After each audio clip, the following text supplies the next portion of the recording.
Guys, everybody loves to talk about scaling. Okay, scaling, scaling, scaling. But what does that mean, right? To scale something, perfect little prop. I don't know if you guys know what this is, right? But this is what's called an architect scale. This is when you are literally looking at a blueprint. This is from my blueprint reading days, right?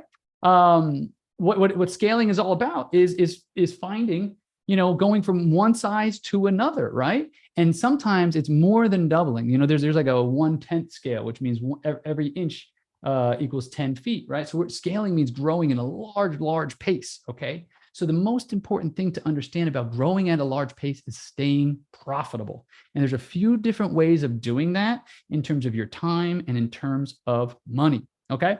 So what most people think of when they think of scaling, guys, in one word, I want everyone to dump this in the chat, right? Just with the first word that comes to mind, and it begins with a T. I'm going to give you a little cheater, right? What is the one word that comes to your mind when you think of scaling your commercial brokerage business? Go put it in the chat. Okay, we got time. Okay, all right. Not what I'm looking for, but okay. More agents. Ooh, Andrew, you're onto something, buddy. You're onto something. More agents. What does that mean? There we go. Elvis, you hit it on the head, bro. Yes, exactly. Everybody thinks, and guys, I have thousands of conversations a year with people, right? And what it comes down to, Brian says, have you read Rockefeller Habits? Scaling Up, that it's got like a purple cover, is on my coffee table. That's one of the next ones on my list. Highly, highly recommended. Love that you're asking me that, Brian. Good stuff. But what it comes down to, folks, right, is people think of scaling and they think of like increasing manpower drastically, okay? And they think, oh yeah, if I'm going to scale up, I'm just going to make this huge team. But can anybody, and I'm going to give you a little bit of bad news about that, guys, okay? Can anybody tell me I want to type a number between 1 and 100. Take a guess what the failure rate for commercial broker agents, right, is in the first 2 years in the business. I want everybody right now to type it in the chat. What do you think the failure rate, what percentage failure rate is there in the business? I've said this on a bunch of lives before. Let's see if you guys remember. We got 95, we got 97, we got 90, we got 90, we got 80, we got 80, we got 95. Good. Yeah, you guys are pretty close. Yeah. The residential side, according to the National Association of Realtors, is 89%. Okay. Commercial, it's higher. Why? Well, for a bunch of reasons, but it's 97%. And the reason it's so high is in residential, everybody has like a family member or a friend or someone that needs a house or an apartment or whatever. So they can kind of like put a couple deals together and maybe stay afloat for the first year or so. But most people don't know business owners looking for spaces. Most people don't know business owners looking to buy, or investors looking to sell, or investors looking to buy, and so forth. So there's a 97% failure rate in the first 2 years in commercial, because it's so darn hard to get started. Partly is a deficit in training, partly is a deficit in mentorship, and partly it takes a lot of gusto to get up and going in this business. So kudos for you that are beyond that 2-year mark. Kudos to you. You made it, right? Or at least you got past the hardest part. But here's the thing, guys, right? Imagine if you're trying to to create a team, right? Because I think of scaling under 2 models, right? And the guys, Elvis, you brought it up, right? Team, okay? Everybody thinks of, I want to create a team. I want to build a team. Awesome, cool. Yeah. Everybody wants to sit on the beach and sip Mai Tais and just have somebody else make the money. It doesn't work that way, right? Because people think of either as teams, okay, model 1, or what I call it the lone wolf approach. And I'm a big fan of the lone wolf, okay? And we're going to get into exactly what that means.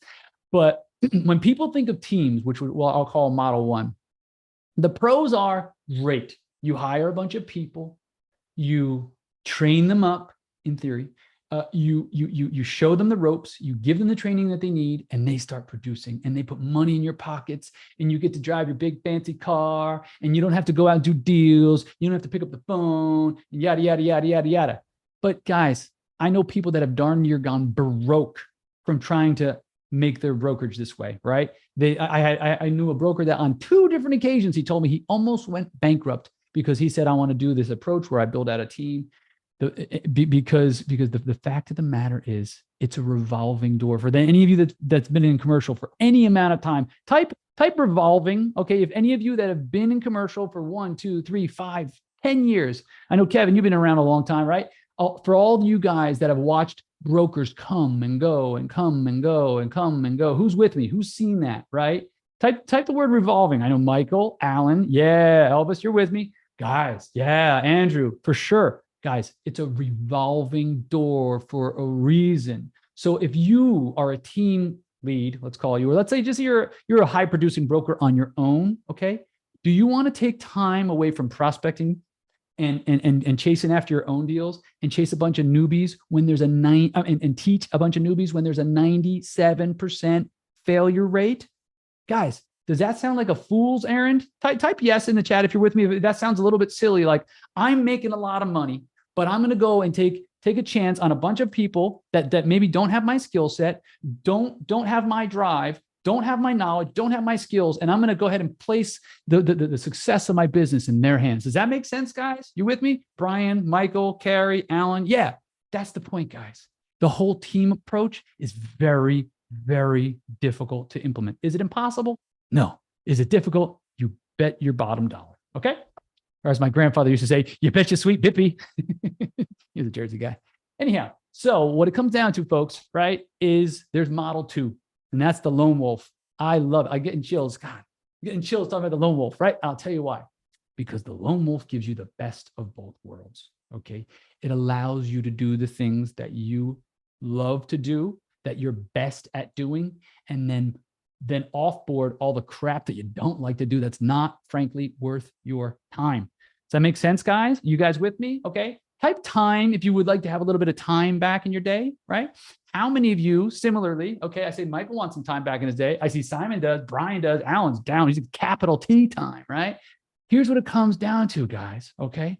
Imagine if you could buy back 2 hours of your day for $25. How many of you would buy 2 hours of your day back for $25? How many of you would do it? Come on, type 25 in there. Type it 25 if you would buy 2 hours. What would you do with 2 more hours a day? That's $125 a week. Okay, Carrie's with me. Malia's with me. Yvette's with me, okay? Guess what, folks? You can, and I'm about to show you how, okay? I'm going to show you how to buy back your day, okay? Just out of curiosity, how many hours? This is a fun little exercise, and it's gonna drive home a big point. Everybody, do me a favor, okay, and tell me. Let's just say on Friday. On Friday, how many hours of productivity you got that came out of you, right? Okay, Michael said 6. Come on, don't be shy, guys. Right? There's only 24 hours in a day. Michael got in 6. Carmine got in 6. Who else? Alan got in 3. Yeah. Okay, cool. Elvis, 8. Oh, okay. You guys for the full day. I know it was Cinco de Mayo. Listen, I went out and had margaritas myself too. It was cool. All right. Love it. Love it. Too many hours, Malia said. Come on, put a number on that, Malia. I want to prove a point to you guys. Okay. All right. Here's the thing, guys. I got over 50 hours in on Friday. On Friday, not during the week, on Friday. Ask me how. Can anybody guess how? Type in the chat. How did there's only 24 hours on Friday, and I was at happy hour at 6 o'clock because I have a hard rule not to work too late on Fridays. That's my hard rule.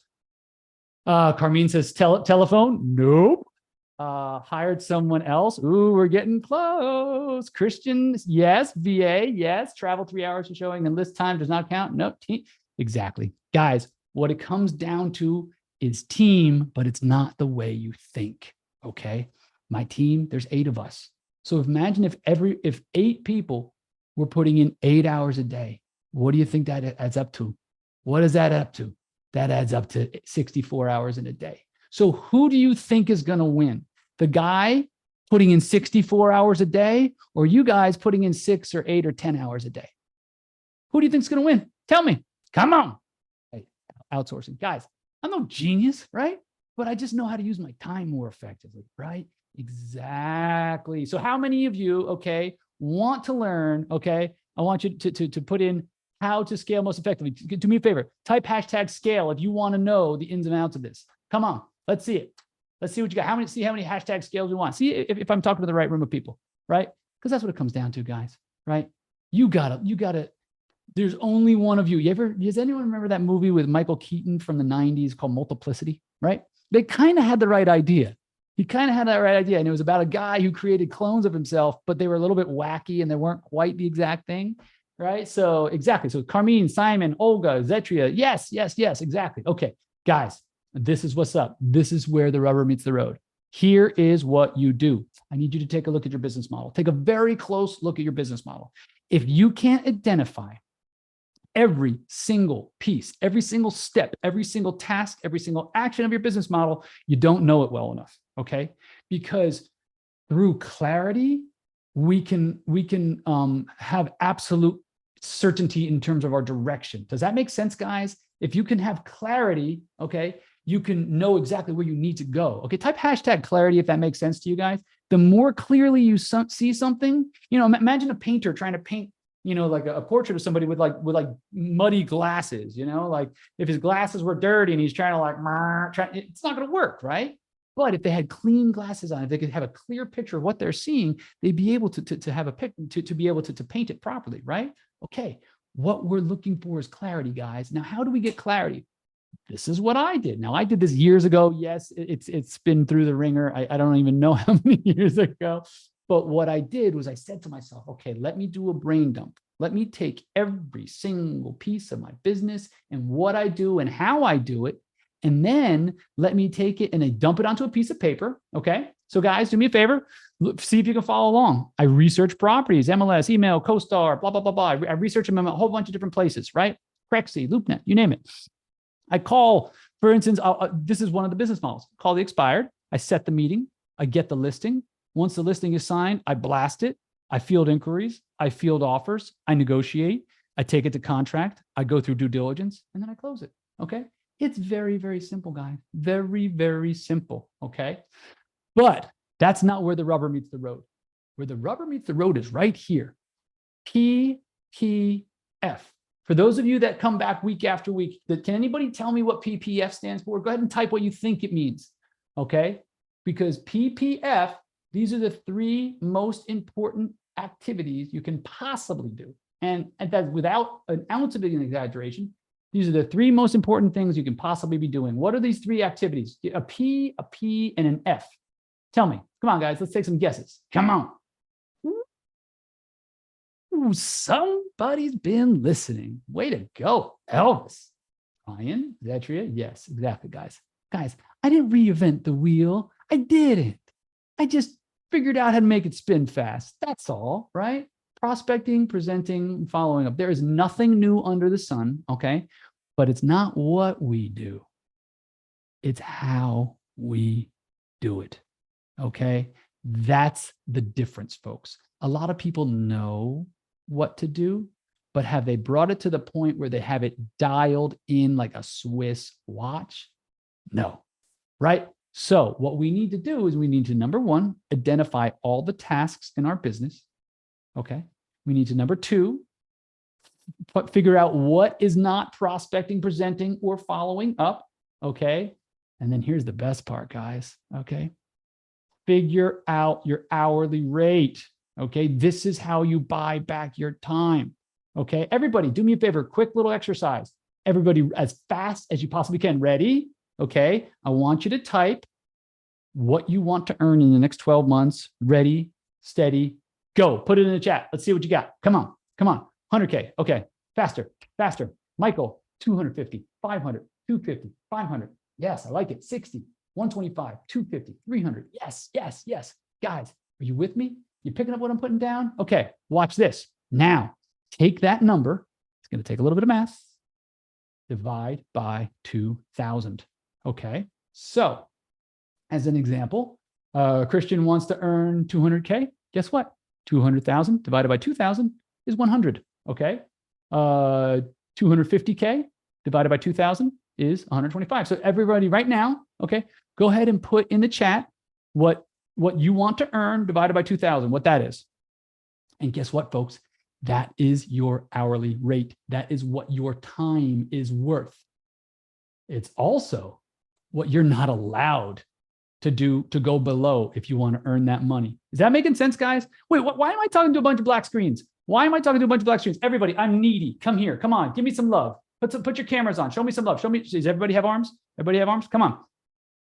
There we go. Okay. Now we're talking. Hey, Brian. Thanks, buddy. Thanks, Alan. Good to see you, bud. Hey, Zetria, thank you for being, even if you're driving, guys, I don't want to distract you, but come on, let's like, I do this. I don't want to just talk to a screen. There we go. Now I'm seeing some smile. Look at these beautiful people. Look at Kevin. Kevin's probably on his way to his walk on Tuesday nights. He has walks. No, that's next time. I'm going to be coming on your walk, Kev. That's a promise. Okay, look at this. Okay, now Marie knows she's worth $125 an hour, no less. Malia knows $125 an hour, no less. Simon knows it's $250 an hour, no less. Olga knows it's $126 an hour, no less. Now, here's the thing, guys. You can't afford to do anything less than your hourly rate. Does that make sense to you folks? You can't afford, because if you do something that is worth less than your hourly rate, it's going to pull down that hourly rate. 40 hours a week, at least, you need to be doing activities that are worth your hourly rate or more. Can anybody tell me the 3 activities that are worth your hourly rate or more? Go ahead and type it in the chat. Let's do this. Come on, guys. Come on. Show me what you got. Show me that if you know how to type. What's it? Let's see what we got. This is an easy one. There we go. Okay. It was a rhetorical question. Yes. Okay. Cool. You guys are with me. All right, guys, this is what I'm talking about. So prospecting, presenting, following up. You want to, number 1, go through your business model, make sure you understand every single task. Number 2, figure out what your hourly rate is. And it's your hourly rate is what you cannot afford to go below. And then number 3 is start to, it begins with a D, delegate out what you need to do, what you need to be doing, and more importantly, what you need to be not doing, okay? Because does it make any sense if you want to make $250 an hour for you to be putting properties on the MLS, to be putting properties on CoStar, to be putting properties on LoopNet? Does that make any sense? Does it make any sense if you can pay somebody $15 an hour on Fiverr to make a flyer for you? Does that make any sense, guys? Are you with me? Are these like light bulbs, like ding, ding, ding, going off? Right? That's the point. The point is, guys, you need to delegate off the lower value stuff, the stuff that's not worth $250 an hour. Because if you want to make $500K a year, okay, you cannot do it doing $20 an hour work. Does that make sense? Is that a light bulb for anybody? Is that like a little ding? Right? Okay.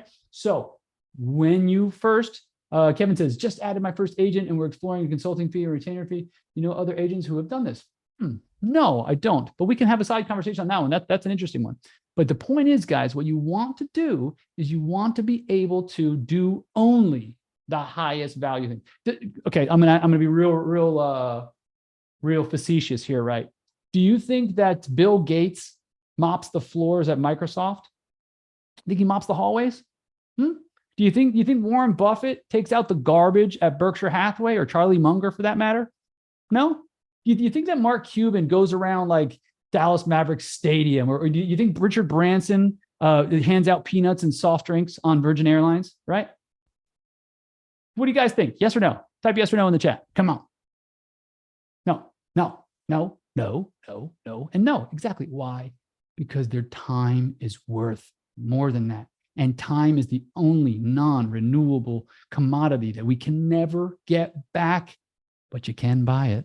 You can buy it. And then I'm showing you how, guys. Okay. You can't turn back the hands of time, but you can buy time, because you can buy back time from other people and remove it from your schedule. So if instead of working 10 hours a day, you want to work 8 hours a day, guess what? It'll cost you $25. You get an assistant. In the Philippines, you can get assistants for between $6 and $8 an hour, highly qualified. Okay. Very, very important, right? Kevin also said, also a way to fire a client who's wasting time. Oh, you better believe it. Yeah. That's the cool thing about abundance, guys. When you have so many clients that you don't know what to do with it, guess what? You get It's awesome. I remember the first time I did it. Have any of you ever gotten a text message from a client after 10 o'clock on a weeknight? Right? Oh yeah. Assistant was the best decision you ever made. Heck yeah. Love it. Yeah. I got a text one time from a client at 11 o'clock on a Thursday night. I will never forget it the rest of my life. And guess what? I had 3 listings with him. And then you know what I said to him? I said, now's not an appropriate time. We'll talk about this in the morning. Guess what I did? I called him up and I fired him. Do you know how good that felt? Do you know that a year before then, I never would have had the cojones to do that? But because I had so many listings at that time, I said, you know what? So what? So I lose 3 listings. I got 15 other ones. What do I care? But I will not tolerate disrespect. I will not tolerate people thinking I'm an order taker, and I will not tolerate people just using us like we're garbage. No, that's not acceptable. If you guys want boundaries in your business, how many of you want boundaries? I'll give you the really, really quick way to get in there. How many of you want boundaries? Want to be able to say no to people you don't like? How many people want to be able to choose the people to go with? You know the fastest way to get to boundaries? You create more opportunities than you know what to do with. And you do that by getting up and prospecting every day. It's literally that simple. Because think about it. If you've got a plate and you got one chicken nugget on it and you're really hungry, you're gonna pay real close attention to that. Well, what if you had a plate and you had chicken nuggets falling all off? Would you give a couple to your friends? Would the ones that were a little bit cooked too much? Maybe you throw those in the garbage, right? Why? Because your cup overfloweth. It's no different in business. You want surety, you want boundaries, you want self-respect. You want to not feel like people are taking advantage of and you being an order taker. The fastest way to do that is prospect, right? So again, prospecting, presenting, following up. Okay. So what I'm recommending that you guys do is hire out any task that's not worth your hourly rate. Very, very important. Once you start to do that, then you can work 16 hours a day, but it only took you 8 hours. Then you can work 28 hours in a day and it only took you 8 hours. Then you can work 30 hours a day, 40 hours a day, 50 hours a day, depending on how many people you add to your team. Okay. But let me tell you a little bit about the lone wolf approach. Okay. Power trio. Does anybody, okay, I'm getting a little old, right? I'm coming up on 50 in a couple of years, right? But can anybody tell me if you recognize any of these people here, right? Anybody? Show of hands, right? I'm a rock and roll guy. I love rock. Okay, cool. All right. We got Green Day. Okay. We got Rush. We got Nirvana, and we got Blink 182. What do they all have in common? Right? Okay. They are all 3-man teams, AKA power trios. Now, man, woman, doesn't matter. I mean, 3-person teams, right? Doesn't have to be men because I'm all about the girl power. Grew up with 3 sisters. What's up? So anyhow, but what I want to show you guys is this is the ultimate, and I mean ultimate power trio right here. You can cover a lot of ground, make a lot of money, and more importantly, keep a lot of money. And I'm about to show you how. Okay. So well, obviously, you know what you should be doing. What are the 3 things you should be doing all day? Prospecting, presenting, following up. Duh, right? The next one is your admin should be doing everything else that doesn't make sense for you to do. Anything else that's not your hourly rate. Now, the way you do that is you teach them, you create systems, you create what we call standard operating procedures. It's basically an owner's manual to your business, right? Okay. I created an entire, what I call the Dark Horse Bible, right? It's like page 1, step 1, task 1. This is what you do. Here are the 7 steps. Once you create that, you create it once, and guess what? You never have to do it again. And if your secretary ever leaves you, no problem. You've got an owner's manual for your business. And so the next one that comes along, here you go. This is how you do not only will you have a diagram like I showed you there, but you'll also have for every single block, you have boom, boom, boom, boom, boom, boom, boom. You'll have an instruction manual for every single task. Doesn't take very long, guys. You can do it in about a month with them. Yes, Beastie Boys, Kevin, huge Beastie Boys fan. I've seen them a bunch of times live. But power trios are where it's at. You, the admin, the transaction coordinator. Now, here's a cool thing, guys. Okay, here's what I like.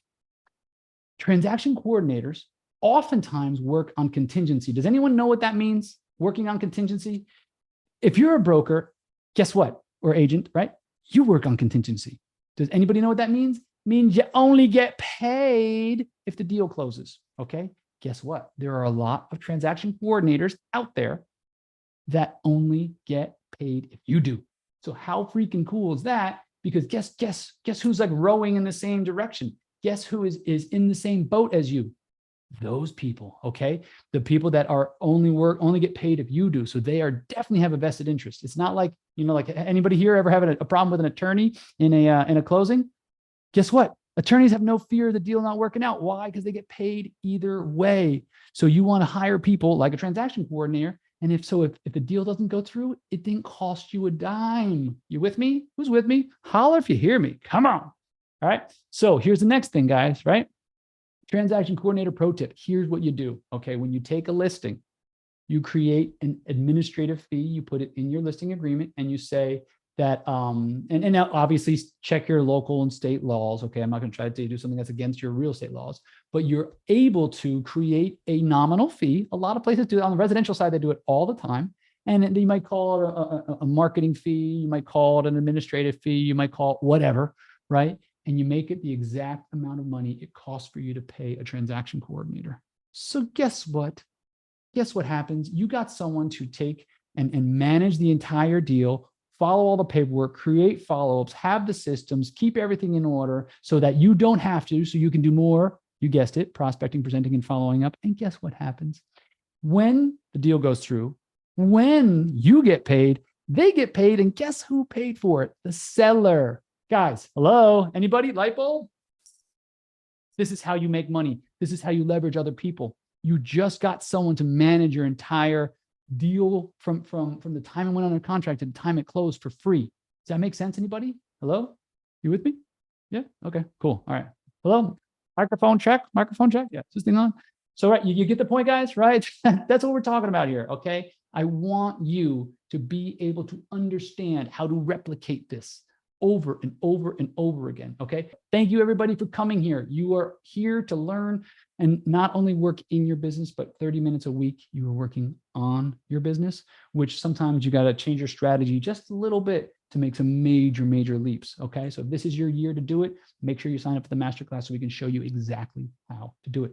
Thanks so much for joining us, guys. Look forward to seeing you. If you need anything, I'll see you tomorrow at 11 o'clock on the masterclass. Talk to you then. See you guys.